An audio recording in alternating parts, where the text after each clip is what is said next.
Hi guys, this is Sophia from Mix 24/7 EDM, and I wanted to try a little something different with my interviews. My guest star today is Subtronics, Jesse. Say hi to everyone on Mix. What's up? How's your day going so far? Good. Flight a little rocky? Yeah, no, the flight, my day's been long because I haven't gone to sleep yet. So it's been a really long day where I've spent most of the time at home and now I'm in Salt Lake City. You excited to play for Naughty and Nice tonight? Yeah, I'm really excited. You know, long flights, so I'm finally here. It's gonna go down. I think it's gonna go down too. So as we're heading down in this Hilton hotel, grabbing a cup of coffee down at Starbucks, what drew you into producing some EDM sounds from you? Okay, so I don't know. I was really obsessed with Rusco and Caspa and Schism, and I never even thought of making full songs. I just thought I wanted the sound design. I just wanted to learn how those sounds were made. I never thought about I'm gonna make music or I'm gonna get recognition or anything like that. I was just curious as to how the sound design was done. And then after getting obsessed with that and learning it more and more, it just kind of snowballed more and more. I never planned on any of it. How old were you when you realized you wanted to start to make music? When I was 5 years old, my dad asked me which instrument I was going to play, which was drums, and I was like, yeah. And then I probably took drum lessons and was really serious about that for I want to say 12 years or so. And then I started sound designing and producing when I was 17, and I'm 25 in a week from now, so I don't know, almost 8 years probably. But I've been producing for about 8 years, but I've been making music for about 20 years now. Whoa, that's weird. Hell yeah. It's such a long time. Did you have any musical influences growing up? Were you classically trained? So I took drum lessons a lot growing up. My favorite bands were Modest Mouse and Radiohead. He likes Modest Mouse. They're one of my favorite alternative bands. They're pretty good. But I was a giant hipster. I like weird alternative rock. So I would just put on my iPod and play drums to that all day, every day, and just go through songs. But inspiration electronic wise, the stuff I got into originally, because I wasn't into I didn't even know what EDM was until I'd been listening to dubstep for probably 3 or 4 years. So Rusco and Caspa, Benga, Mala, Koki, Solomon, I don't know, people from not Solomon, he's not, but people, I guess the UK era dubstep from before it kind of got over to America. Was the stuff that I was really into, and then as it got popular in America, the UKF channel and stuff like that, Ministry of Sounds and stuff like that. But I mean, it's what inspires me is always constantly changing. I mean, right now it's the people that I work with and the friends that I collab with and the producers that I talk to the most. But back then, my inspiration was I don't know, probably Rusco and Schism. And BB and Knife Party probably. My influences changed. I mean, I distinctly remember when I got into underground dubstep versus more accessible dubstep, and then my influences were Sadu and 12 Gauge and Dijasta and Alago and Recoil and Baron and Mr. Peace and the whole Terror scene. So my influences are always changing, but originally I would say probably Rusco was the main one. Hell yeah. I'm taking him up to the mountains because he loves mountains. So we're gonna show you guys an awesome view up here in Salt Lake City. Alright, as we're sitting in very shitty traffic, now that we're in Salt Lake City and going down South Temple, when and where would you say your first big show was that got you started to where you are today? Okay, so the first real show I ever played was probably opening 8:30 p.m. at Soundgarden Hall for Mayhem and Annie Serum at the fucking local slot. That was the first real show I played. I don't know what the first big show was it? That was at Soundgarden Hall in Philly. I feel probably the first big show I played was probably a direct support slot for something probably at Soundgarden Hall or D9. The first big out-of-state show I played was either probably Basement Saturdays in New York City or Drop-In Bass in Paris. I think the first time I actually got on a plane to go play a show was to go to Paris. But Paris in France? Yeah. That's gnarly, dude.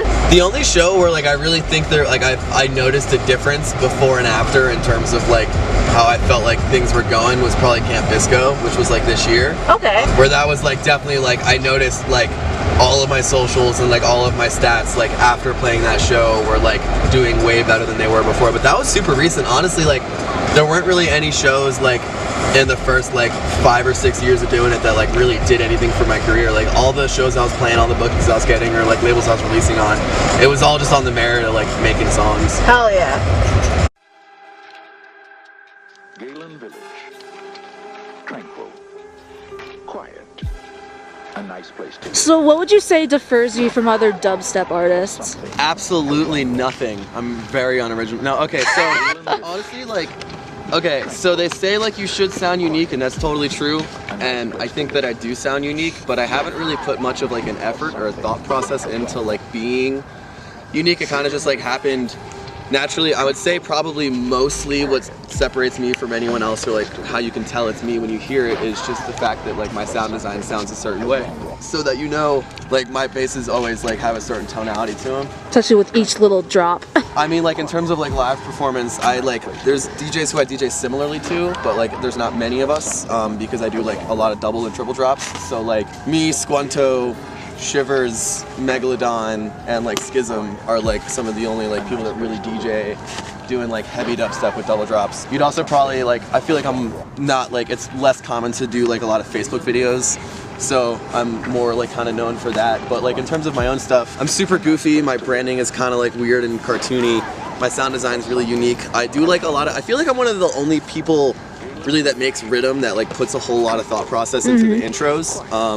I like really put effort, you know, like melodic elements and like actually making interesting chord progressions and stuff like that. And in a world where all the songs are just fucking F sharp at 1/4 LFO pattern over and over again, or at least all about that music theory, am I right?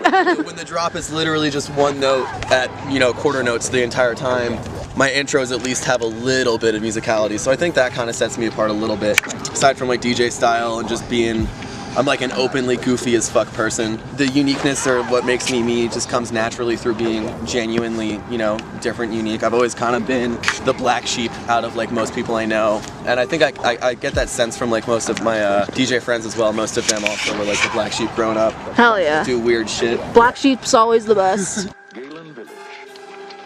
Tranquil. Quiet. A nice place to live.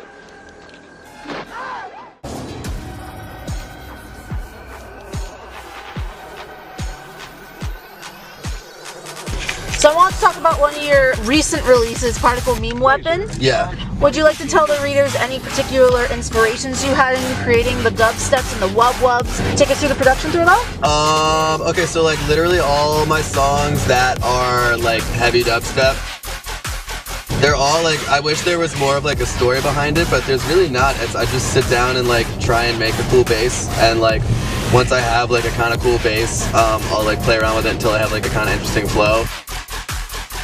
Nothing I've ever seen. And then I'll just like obsessively tweak it and work on it until like 20 hours later it's like a finished song. Was that the Particle Meme Weapon, how it was called? Yeah, that's pretty much like every song I make, honestly. Or at least any like heavy dubstep song I make, like all of them are all, like there's no real like thought being like, there's no like, you know, like thought or plan of action or anything like that. There's no... You just gotta go along with it. Yeah, like I honestly, I've never met a single producer ever that is good, in my opinion, that like thinks of their songs before they make them. It always, like I never know what a song is gonna sound like until I made it. Yeah, I like when more songs are more in the moment. Yeah, no, I literally, like, I meet kids a lot of the time. They'll be like, I have all these good ideas, I can't just ever, like, I don't know how to translate it to Ableton. And, like, it's just, like, that's not how it works, basically. Like, I just dick around with noise, basically. And once I get something catchy that's kind of cool, that I, like, don't want to delete, I'll just work on it until it's literally finished. And then normally, like, once the whole song is done, I'll just, like, pick a sample. And normally I'll just name the song based off of what the sample says or anything like that. But yeah, no, literally like all it is I just like, I'm bored, I'm gonna play with Serum. And then I'll just play with Serum for like 3 hours. I'm like, oh, that's pretty cool. And then next thing I know, there's a 16-bar loop, and I'll send it to like one of my friends like, yo, what do you think of this? And they'll be like, oh, that's sick, you should finish this. And then, yeah, literally just do the same thing I was doing for the past hour for the next 20 hours, and then bam. Like nothing I've ever seen.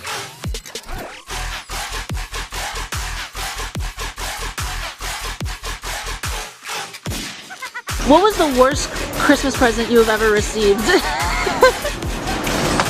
Formality. Dude, oh man. Okay. Actually, no, I remember the worst Christmas present I've ever gotten. So when I was like 12, and not just 12, but like pretty much my entire childhood, I was really into tech decks, like the little finger skateboards.